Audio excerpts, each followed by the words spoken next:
આજે આપણે આવી ગયા વંશિકા રેસીપીમાં. તો આજે આપણે બનાવી જઈશું ઢોકળા. તો આપણે પહેલેથી વિડીયો બનાવી ન થઈ કા, એટલે આપણે આ બનાવ્યા છે ઢોકળા. આપણે ઉના બનાવીએ છીએ મૂળાના પાંદડાના.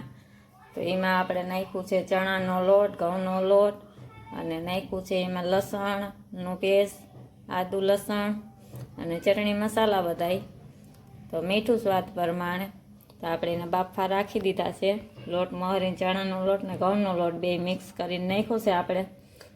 તો તમે ઘણાય બનાવ્યા છે આ પાલક, મૂળાના પાંદડાની મેથી, પરાઠા, એ તો બધી તમે બનાવ્યું જ હશે. પણ આ રીતે તમે ઢોકળા બનાવો એના. તો આપણે બાફા રાખી દીધા છે ઢોકળિયામાં. તો હવે એને આપણે 5 થી 10 મિનિટ બાફી લઈ. તો આપણા મુઠિયા બફાઈ ગયા છે. તો હવે આપણે કાઢી લેવું એને. તો જો અસલ બફાઈ ગયા છે. તો આ રીતે આપણે કટિંગ કરી લીધા છે. હવે એને આપણે મૂળાના પાંદડાને એમાં કટિંગ કરીને જ નહીં ખાતા. તો કઈ વસ્તુ આપણે બોલવામાં મિસ્ટેક થઈ હોય તો સોરી.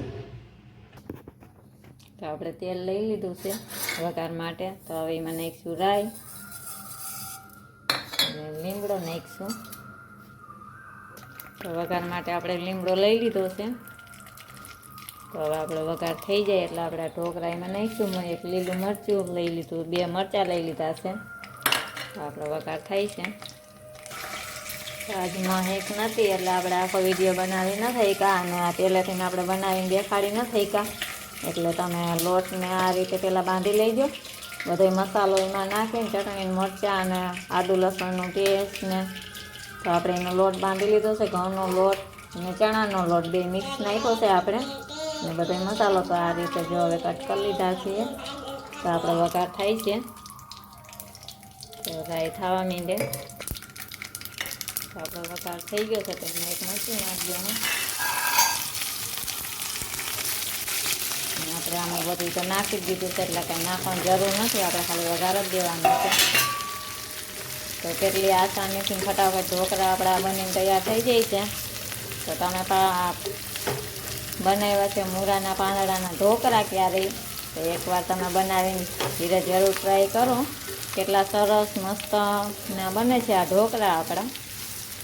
તો આપણે હવે વઘારને થઈ ગયો છે. તો થોડીક વાર આને આપણે આમાં પકવી લઈ. આમ તો આપણે બાફી જ લીધા છે.